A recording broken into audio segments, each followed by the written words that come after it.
I pulled up to the church in my carefully chosen dress, soft blue.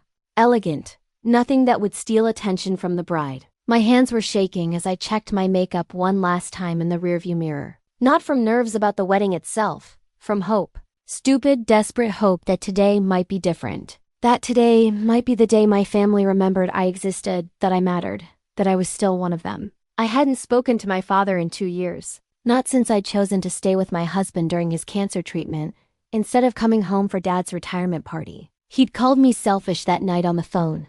His voice cold and sharp. Said I'd made my choice clear, that if my husband mattered more than family, then I should stay with him and not bother coming around anymore. I tried to explain that my husband was dying, that he needed me, that I couldn't just leave him alone in a hospital room to attend a party. But Dad had hung up on me. And that was it. 2 years of silence. No birthday calls. No Christmas cards. Nothing. But this was different.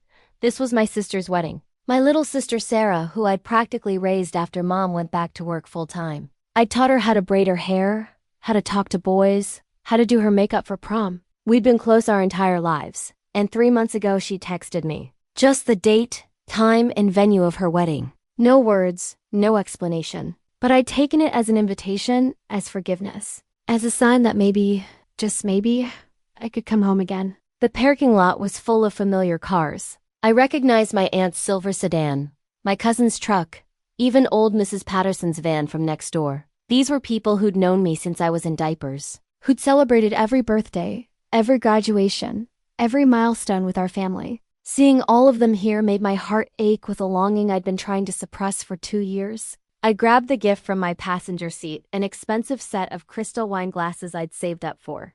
Wrapped in ivory paper with a perfect bow, and stepped out of the car. The spring air was warm, filled with the scent of the flowering trees that lined the church property. It should have felt peaceful. Instead, my stomach was twisted in knots. As I walked across the parking lot toward the church entrance, I could hear music playing softly inside. I was right on time, arriving just as guests were still filtering in. Perfect.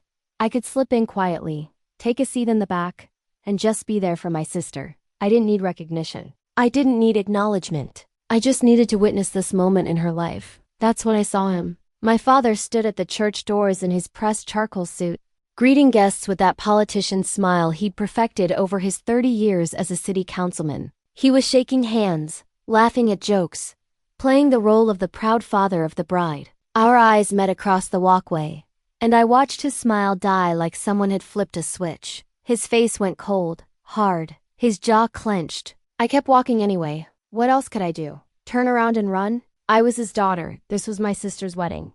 I had every right to be here. The text message was proof of that. Sarah wanted me here. That had to count for something. Stop right there. His voice cut through the pleasant murmur of arriving guests like a knife. Loud, clear, commanding.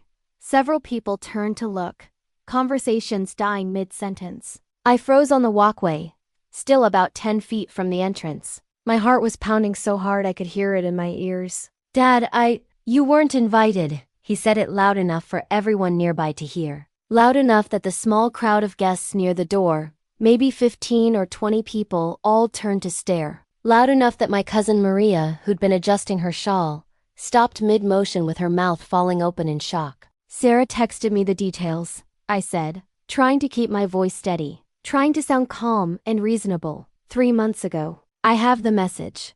My daughter sent that before she understood the situation. He stepped forward, moving away from his post at the door, positioning his body to block my path. You made your priorities clear 2 years ago. This family comes second to you. You chose your husband over your own father. So, today, you don't get to pretend you're part of this family. You don't get to walk in here like nothing happened. The gift box felt like it weighed 1,000 pounds in my hands. I could feel the weight of every single stare. My aunt was there, standing near the door with her hand over her mouth. My uncle was next to her, looking uncomfortable but saying nothing. My childhood neighbors, the Johnsons, were frozen on the steps. People who'd known me my entire life. People who'd watched me grow up, and they just stared. Nobody said a word. Nobody moved. Nobody defended me. I came to support Sarah, I managed, hating how small my voice sounded. How weak. It's her day. I won't cause any problems. I'll sit in the back. You won't even know I'm here. You're causing a scene right now, Dad said, his voice like ice. "You're making this about you, just like you always do. Leave with some dignity, or I'll have the ushers escort you out." I stood there on that church walkway, and I felt something inside me crumble. My cheeks were burning. I could feel tears pressing hot and insistent against my eyes, but I refused to let them fall. Not here, not in front of all these people. I wouldn't give him that satisfaction. "Does Sarah know you're doing this?" It was my last attempt. My last desperate hope that this was just my father acting on his own, that my sister hadn't betrayed me too. Something flickered in his expression. Just for a second, I saw something that might have been guilt or regret, but it vanished as quickly as it appeared. "Sarah knows what's best for this family. She understands loyalty, something you never learned. Now leave before you ruin her day completely." I looked past him, through the open church doors. I could see white flowers everywhere, roses and lily arranged in massive displays at the altar. I could see rows of wooden pews filling up with guests in their formal clothes. Somewhere in that building was my little sister in her wedding dress. The girl I'd stayed up late with, talking about her dreams. The girl who'd cried on my shoulder when her first boyfriend broke her heart. The girl I'd helped pick out this very dress 6 months ago, before everything fell apart. She knew. She had to know he was going to do this, and she'd let it happen. That realization hurt worse than anything my father had said. Worse than the public humiliation. Worse than all the staring eyes. My sister, my best friend for 28 years, had chosen his side. I didn't say another word. I just turned around and walked back to my car. Every step felt like I was walking through concrete. My legs barely held me. I could hear the murmur of conversation starting up again behind me, people whispering about what they'd just witnessed. I kept my head up, kept my shoulders back. I wouldn't let them see me break. I placed the gift carefully in the passenger seat, next to my purse. My hands were shaking so badly, I could barely get the seatbelt fastened. I started the engine and pulled out of that parking lot, and I didn't look back. Not once. As I turned onto the main road, I caught a glimpse in my rearview mirror. My father was back at the church doors, that smile plastered on his face again, greeting more guests like nothing had happened, like I'd never been there at all, like I'd never existed. I drove for 20 minutes before the tears started. Then I had to pull over into a random grocery store parking lot because I couldn't see the road anymore. I sat there in my car, in my beautiful blue dress, and I cried until my head throbbed, and my makeup was completely destroyed. I cried for the family I'd lost. I cried for the father who'd chosen pride over his daughter. I cried for the sister who'd chosen sides. But most of all, I cried for the girl I used to be, the one who'd believed that family meant something. That blood meant loyalty. I finally drove home an hour later, my eyes swollen and red, my carefully styled hair a mess. I still had mascara streaks down my cheeks. I looked like a disaster. I felt worse. My husband was in the kitchen when I walked in. He took one look at me and his face fell. What happened? I couldn't even speak. I just shook my head and felt the tears start again. He didn't ask any more questions. He just wrapped his arms around me and held me while I fell apart in our kitchen, still wearing that stupid dress that I'd been so excited about this morning. When I could finally talk, I told him everything. How my father had stopped me in front of everyone. How he'd told me I wasn't welcome. How nobody had said a word in my defense. How Sarah had known and hadn't warned me. "He hated me for choosing you," I whispered against his chest. "For staying with you during your treatment instead of going to his retirement party. But you were dying. You needed me. How was I supposed to leave you alone in a hospital to go to a party?" "I know, baby. I know." His voice was gentle, but I could hear the anger underneath. Anger at them for hurting me like this. "And Sarah," my voice cracked. "We used to be so close. We told each other everything, and she just let him do that to me." "They don't deserve you," my husband said firmly. "They never did. Anyone who would treat you like that, who would humiliate you publicly like that, they don't deserve to have you in their lives."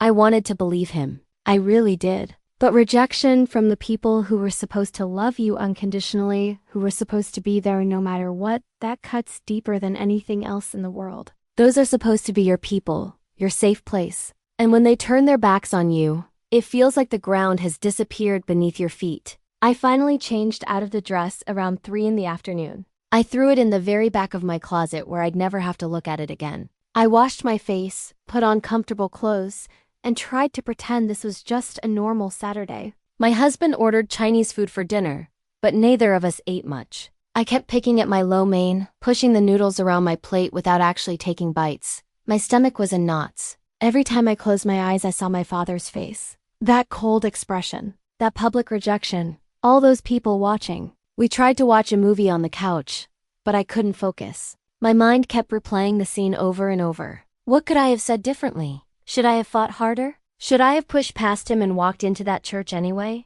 Or had I done the right thing by leaving quietly, by not making an even bigger scene? My phone sat on the coffee table in front of me, silent and dark. No messages, no calls. The wedding would be over by now. It was almost 8:30. The ceremony would have happened hours ago. They'd be at the reception now, probably. Dancing, celebrating, toasting the happy couple. My sister would have had her first dance with her new husband. My father would have given a speech about his little girl growing up. Everything would have gone on exactly as planned, like I'd never been there at all. Like I'd never been part of this family to begin with. "You should try to eat something," my husband said gently, but I could see the worry in his eyes. He'd been watching me all evening, trying to figure out how to help, what to say, but there was nothing to say. Nothing that would make this better. "I'm not hungry." My voice sounded flat even to my own ears. "I know, but you haven't eaten all day." He was right. I'd been too nervous this morning to eat breakfast, too excited and anxious about seeing my family again. What a joke that had been. I picked up a spring roll and took a small bite just to make him feel better, but it tasted like cardboard in my mouth. At exactly 8:32, my phone buzzed on the table. We both looked at it. Neither of us moved for a moment. It buzzed again, and again. I picked it up slowly, my heart starting to pound. 15 missed calls, all from the last 10 minutes. My aunt, my mother, my cousin, 2 numbers I didn't recognize, and 3 from my father. As I stared at the screen, it lit up again. My aunt's name flashed across the display, the phone vibrating in my hand. I looked at my husband. He frowned. "That's a lot of calls." My finger hovered over the answer button. Part of me wanted to throw the phone across the room, wanted to ignore them the way they'd ignored me today. But another part of me, the part that was terrified something horrible had happened, made me answer. "Hello?" My voice was hoarse from crying earlier. "Oh, thank God you answered." Thank God. My aunt sounded frantic, panicked. I could hear noise in the background, raised voices, people talking over each other. "Where are you? Are you okay? Are you safe?" I pulled the phone away from my ear and stared at it, completely confused. "I'm home. What's going on?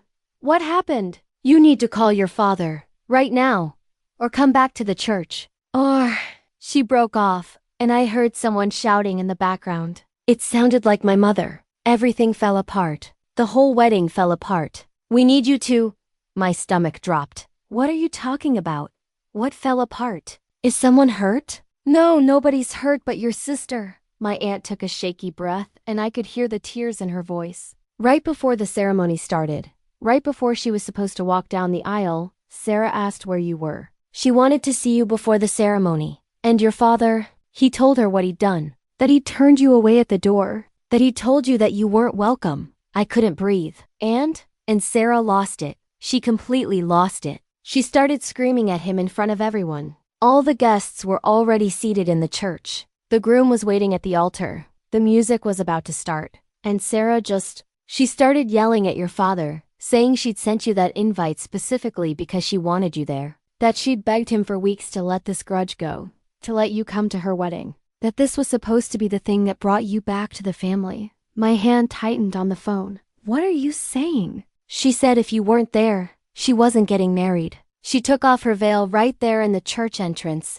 and threw it on the ground. Then she walked out. Just walked out in her wedding dress, in front of 300 guests. Your father ran after her, but she wouldn't talk to him. The groom tried, her bridesmaids tried, but she locked herself in the bridal suite at the venue next door and won't come out. She won't talk to anyone. She's been in there for hours. Your father is losing his mind. Your mother is crying. The guests don't know what to do. Some of them have left, but some are still here, just waiting. The venue is threatening to charge us anyway. The catering is ruined. Everything is ruined. And your sister won't come out until you're there. I sat there in my living room, the phone pressed to my ear, trying to process what I was hearing. My sister had walked out of her own wedding, because of me. "Please," my aunt begged. "Please just come back, or call her, or something. She needs you. We all need you." I stared at the wall across from our couch, my aunt's voice still pleading in my ear. Behind her, I could hear chaos. People arguing. Someone crying. The sounds of my family falling apart. Are you there? My aunt asked desperately. Did you hear what I said? Your sister needs you. She won't come out. She won't talk to anyone but you. Another call was coming through. I looked at the screen. My father's name. I have to go, I said quietly. Wait, please don't hang up. Just tell me you'll come back. Or call Sarah.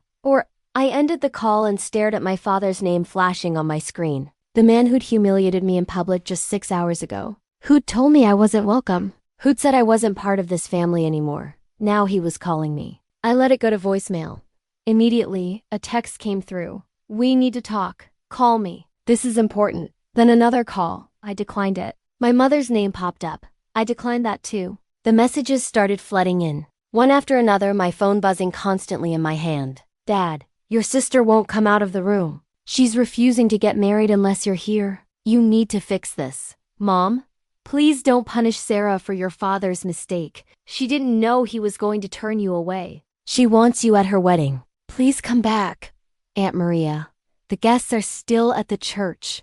Nobody knows what to do. The groom's family is furious. You have to come back and talk to her. A number I didn't recognize. This is Pastor Mike from the church. Your family needs you to return. Your sister is very upset. Another from Dad. I know I made a mistake. I shouldn't have done what I did. But you can't let Sarah's wedding be ruined because of this. She's your sister. I watched the messages pile up, one after another. My phone wouldn't stop buzzing. It felt like it was vibrating constantly in my hand. What do they want? My husband asked, his hand on my shoulder. Sarah walked out of the wedding, I said, my voice sounding strange and distant. When she found out Dad turned me away, she refused to get married. She's locked herself in a room and won't come out unless I'm there. His eyes widened. She what? She canceled her own wedding. In front of everyone. Because I wasn't there. I looked up at him. They want me to go back. To fix it. To convince her to get married. More messages came through. My cousin, Sarah's maid of honor. Even the groom texted me from a number I didn't have saved.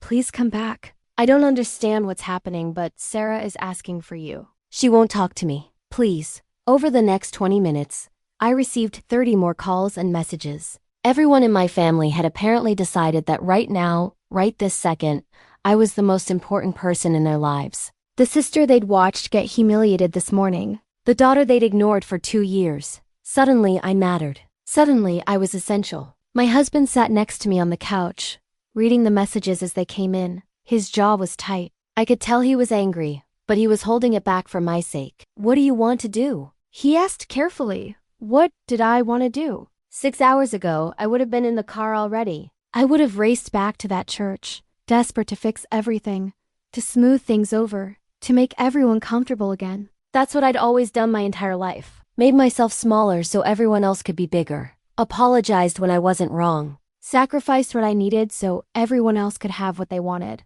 But that girl had died on those church steps this morning. That girl had died when her father looked her in the eye and told her she didn't matter. When 20 people watched it happen and said nothing. When her sister, her best friend, had let it happen without warning her. I don't know, I whispered. My phone rang again. Dad. I declined it. A voicemail notification appeared. I played it on speaker. Listen, I know you're angry. My father's voice sounded strained, desperate. Nothing like the cold, controlled tone from this morning. I know I handled this wrong. But your sister is falling apart. She's in her wedding dress, crying, refusing to come out. The groom is devastated. Your mother is having a panic attack. 300 guests witnessed this disaster. You need to come back and fix this. You're her sister. She needs you. Whatever issues we have, we can work them out later. But right now, you need to be here for Sarah. Please. The voicemail ended. I sat there in silence. He wants you to fix his mess, my husband said quietly. After what he did to you. Another message from my mother. Your sister is talking about calling off the wedding entirely. Not just today. Forever. She says if the family can't accept you, then she can't marry into a situation where her sister isn't welcome. Please call her. Please come back. We need you. I read that message 3 times. Sarah was willing to call off her entire wedding, to end her relationship with her fiancé. Because of me. Because the family had rejected me. I put my phone face down on the coffee table and stared at it like it might explode. Even face down, I could see the screen lighting up with new notifications every few seconds. Buzz. Buzz. The sound was starting to drive me crazy. Talk to me, My husband said gently. What are you thinking? I'm thinking, I took a shaky breath. I'm thinking that this morning, those same people watched my father humiliate me. They stood there and said nothing. Nobody defended me. Nobody told him he was wrong. Nobody even asked if I was okay. And now they're all calling me, begging me to come back, because they need something from me. That's exactly right. His voice was firm, supportive. They only care now because there are consequences. Because Sarah made a scene and now they're all embarrassed. My phone buzzed again.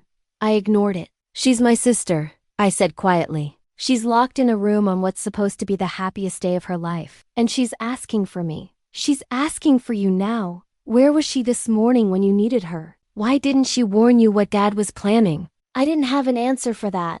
It was the question that hurt the most. Sarah had sent me that text 3 months ago. She'd known I would show up. Had she really not known Dad was going to turn me away? Or had she hoped it wouldn't happen? Or worse, had she known and just hoped I wouldn't come? More messages flooded in. I grabbed my phone and started reading them, unable to stop myself. My cousin, Sarah, is destroying her dress. She ripped the train off and threw it at Dad. Mom is trying to calm her down, but nothing is working. Please help. The maid of honor. I've known Sarah for 15 years, and I've never seen her like this. She's hysterical. She keeps saying she can't believe she let this happen to you. Please call her. Dad again. I'm sorry. I was wrong. I should never have turned you away.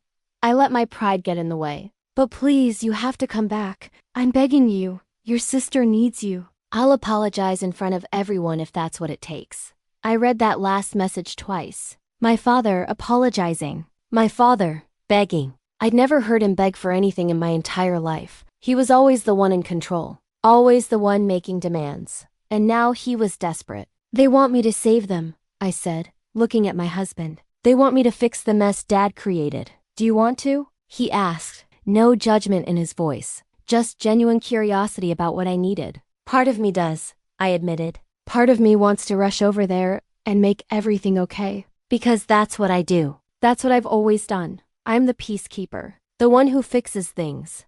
And the other part? The other part wants to throw my phone in the trash and pretend none of them exist. My voice cracked. I'm so tired of being the one who has to be understanding, who has to forgive, who has to make everything comfortable for everyone else while I swallow all my hurt. I'm so tired. My husband pulled me against him. Then don't go. You don't owe them anything. Not after today. But it wasn't that simple. Because Sarah, my sister, who I'd raised, who I'd loved my whole life, was suffering. And despite everything, despite the hurt and betrayal, I still loved her. That was the worst part. It would be so much easier if I could just hate them all. But I couldn't. My phone rang. Sarah's number this time. The first time she'd personally called all day. My hand shook as I answered. Sarah? Please come back. Her voice was wrecked from crying, barely coherent. Please? I'm so sorry. I didn't know he was going to do that. I swear I didn't know. I asked him a week ago if you were coming and he said he'd think about it.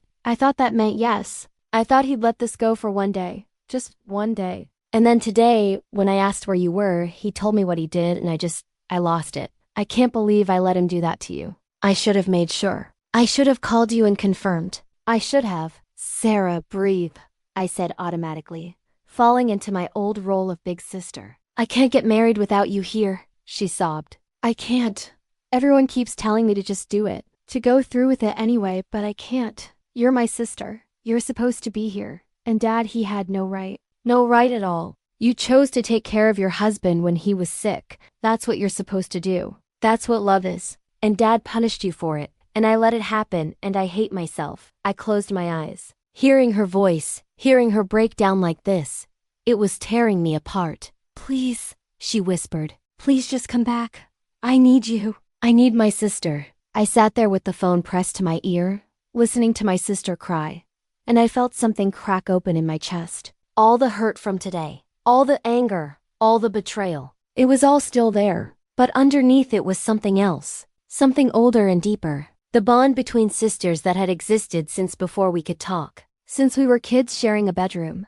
Telling secrets under blankets with flashlights. I don't know if I can do this, I said quietly. Sarah, he humiliated me in front of everyone. And nobody said anything. Nobody stood up for me. I know, and I'm so sorry. I should have been there. I should have been at the door with you. But I was in the bridal suite getting ready and I didn't know until she broke off, crying harder. I can't fix what happened, but I can fix what happens next. Please just come back. Not for Dad, not for anyone else. For me, for us. My husband was watching me carefully. I could see the concern in his eyes. He'd support whatever decision I made, but I knew he didn't want me to go back. Didn't want me to walk back into that situation where I'd already been hurt so badly. If I come back, I said slowly, things are going to be different. I'm not going to pretend everything is okay. I'm not going to make this easy for anyone. I don't want you to, Sarah said fiercely. Dad deserves to feel terrible for what he did. They all deserve it for not defending you. I don't want you to make this easy. I just want you here, please. I looked at my husband. He reached out and took my free hand, squeezing it gently. A reminder that whatever I chose, I wasn't alone. I had him. I had a home that was safe. I didn't need them anymore. Not the way I used to. And maybe that was the key. Maybe that was what made this different from every other time I'd bent over backward for my family. This time I had a choice. I had power. They needed me more than I needed them. I'll come, I said finally. But I'm coming for you. Not for Dad. Not to save his reputation or make the guests comfortable. For you. Because you're my sister and I love you. Sarah let out a sob of relief. Thank you. Thank you so much. I'll tell them you're coming. Wait. I cut her off. I have conditions. There was a pause. Okay, anything. When I get there, Dad apologizes to me in front of everyone. Not privately, not a quick sorry. A real apology, in front of every guest who watched him turn me away this morning. Done, Sarah said immediately, and he explains to everyone why I wasn't there. The truth, that he turned me away because I chose to take care of my dying husband instead of attending his retirement party 2 years ago. Another pause. This one longer. He's not going to want to do that. Then I don't come. My voice was steady, calm. Those are my conditions. Take them or leave them. I could hear muffled conversation in the background. Sarah must have put her hand over the phone. I waited, my heart pounding. Part of me hoped he'd refuse. Part of me wanted an excuse not to go back there. Finally, Sarah came back on the line. He agrees. He says he'll do it. I closed my eyes. Okay, I need to change clothes. I'll be there in 40 minutes. Thank you, Sarah whispered. I love you so much. I love you too. And I did. Despite everything I did. I hung up and looked at my husband. I have to go. I know. He stood up with me. I'm coming with you. You don't have to. Yes, I do. His voice was firm. You're not walking back into that alone. I'm going to be right next to you the entire time. I felt tears prick my eyes, but these were different from the ones I'd cried earlier. These were grateful. Okay. We went to the bedroom and I changed out of my sweatpants into a simple black dress. Not fancy. Not celebratory. Black felt appropriate for what this evening had become, less like a wedding and more like a funeral for the family we used to be. I fixed my makeup, pulling my hair back into a simple ponytail. I looked at myself in the mirror and barely recognized the woman staring back. This morning I'd been so nervous, so hopeful, so desperate to be accepted back into the fold. Now I looked calm, determined, strong in a way I'd never been before. You ready? My husband asked from the doorway. No, I said honestly. But I'm going anyway. The drive back to the church felt surreal. My husband drove while I sat in the passenger seat, watching the familiar streets pass by. The same route I'd taken just hours ago, when I'd been a completely different person. When we pulled into the parking lot, I saw that most of the cars were gone. But there were still at least 50 vehicles scattered around. The die-hard guests who'd stayed to see how this drama played out. My husband parked and turned to me. Last chance to change your mind. We can turn around right now. I shook my head. No, I made a promise to Sarah, and I want to see Dad's face when he has to apologize in front of everyone. He smiled slightly. There's my girl. We got out of the car and walked toward the church entrance. The same entrance where I'd been turned away. But this time I wasn't alone. This time I was choosing to be here, and that made all the difference. The church doors were open and I could see people milling around inside. Some sitting in pews, some standing in clusters, talking in low voices. The mood was strange, not celebratory like a wedding should be, but not quite somber either. More like everyone was waiting for something to happen. Waiting for the next act of this disaster. As my husband and I walked through the entrance, conversations stopped, heads turned. I felt the weight of every eye in that room land on me, but this time was different from this morning. This time I stood up straight. My husband's hand was warm in mine. And I wasn't here begging to be let in. I was here because they begged me to come. My father was standing near the altar, talking urgently with the pastor. When he saw me, his face went pale. He started walking toward me immediately, but I held up my hand. "Not yet," I said loudly enough for people nearby to hear. "Where's Sarah?" "Still in the bridal suite," my mother said, appearing from a side door. Her eyes were red from crying, her makeup ruined. "Oh honey, thank God you came back. We were so worried." "Mom," I cut her off. "I need to see Sarah first. Then we'll deal with everything else." She nodded, looking hurt but not arguing. "Follow me." My husband and I followed her through a side hallway and up a flight of stairs to a small room clearly meant for brides to get ready in. My mother knocked softly. "Sarah, she's here. Your sister is here." I heard movement inside. Then the lock clicked. The door flew open and Sarah stood there, still in her wedding dress. But she looked nothing like a bride. Her makeup was streaked down her face. Her hair was falling out of its elaborate updo, and the beautiful lace train of her dress was torn and crumpled on the floor behind her. "You came," she breathed. "You actually came." Then she threw her arms around me and started crying again. I hugged her back, feeling my own tears start despite my best efforts to stay strong. We stood there in the doorway, two sisters holding each other while our mother watched with her hand over her mouth. "I'm so sorry," Sarah sobbed into my shoulder. I continue 7:14 a.m. So sorry. I should have protected you. I should have made sure you were safe. I'm a terrible sister. "No, you're not," I said, pulling back to look at her. "But we need to talk about why this happened." "About why you didn't warn me," she nodded, wiping at her face. I know we do." I was so stupid.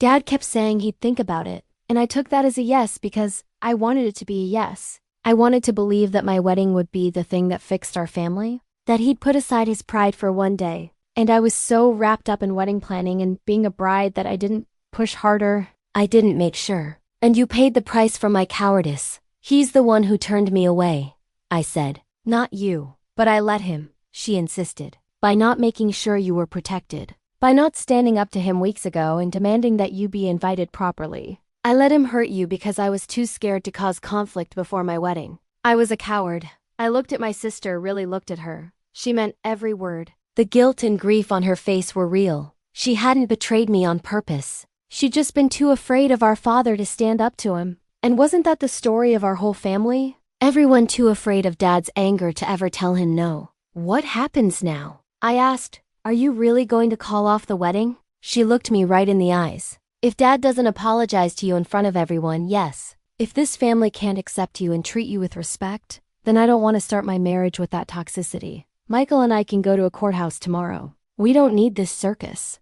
I believed her. I could see it in her face. She was done with our father's control. This was her line in the sand. I told her I'd do it.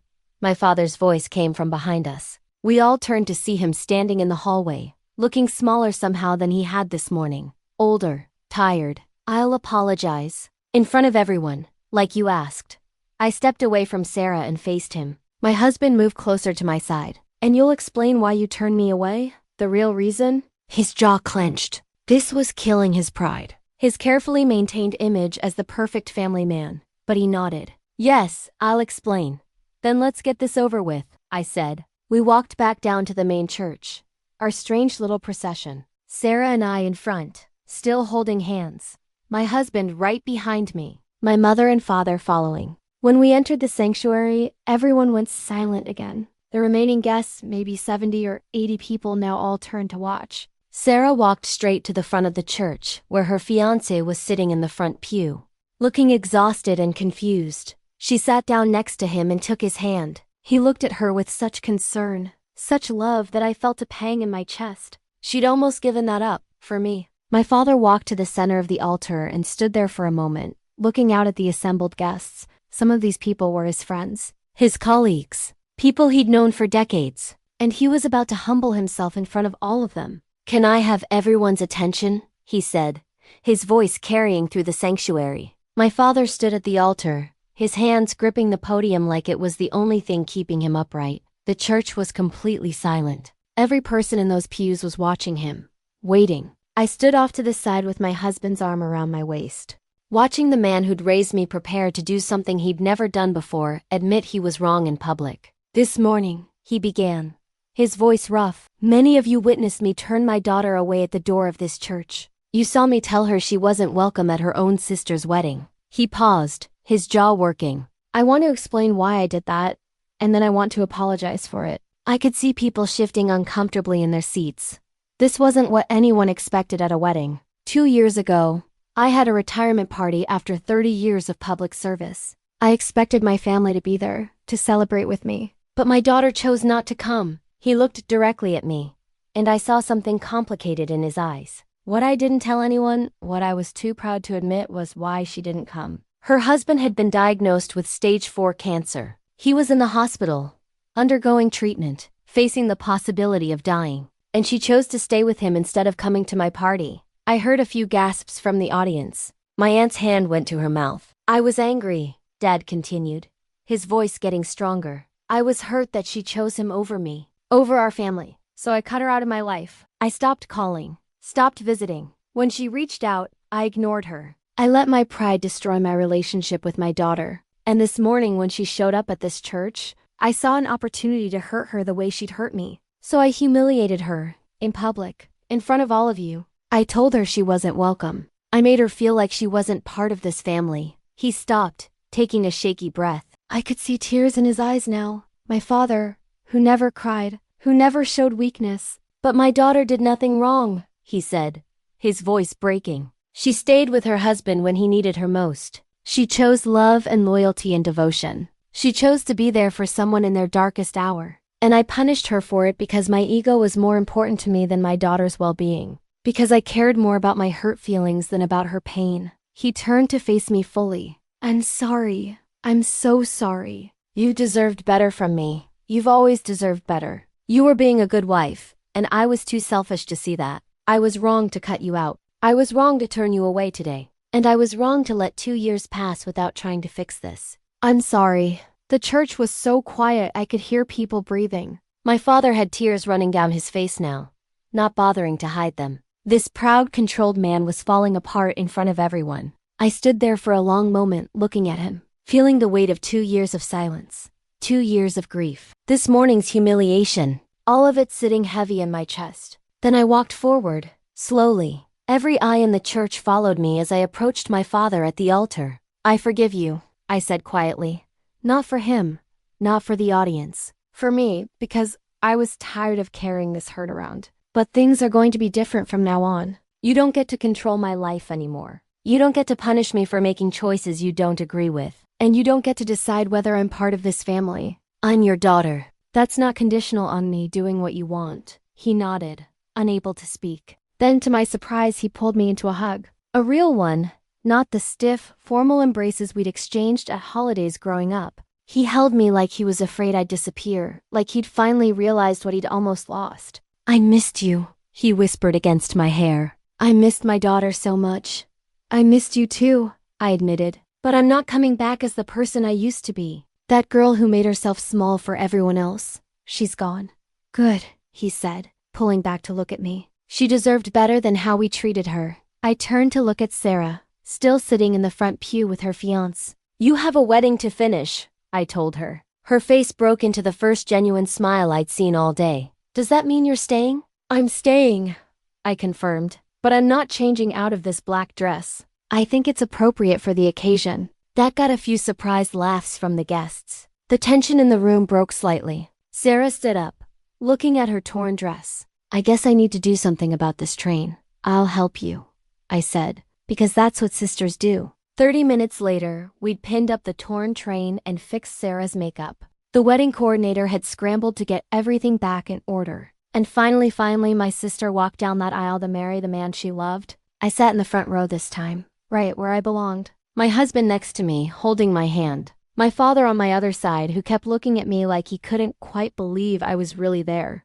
When the pastor pronounced them husband and wife, Sarah looked directly at me and mouthed thank you, not for coming back, but for being strong enough to demand the respect I deserved. For teaching her that you don't have to accept being treated badly, even by family. Especially by family. At the reception afterward, Several people approached me to apologize for not speaking up that morning. I accepted their apologies, but I didn't forget. I'd learned something today about who my real family was. And it wasn't the people who shared my blood. It was the people who stood by me when things got hard. My phone buzzed with a text from Sarah. Best sister ever. Thank you for not giving up on me. I looked across the reception hall at her, dancing with her new husband, her face glowing with happiness. I texted back, thank you for not giving up on us.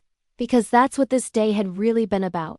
Not revenge, not making anyone suffer, but about learning that you can love people and still demand they treat you right. You can forgive and still maintain boundaries. You can be part of a family without losing yourself. And sometimes the best revenge isn't revenge at all. It's simply refusing to shrink yourself for anyone ever again.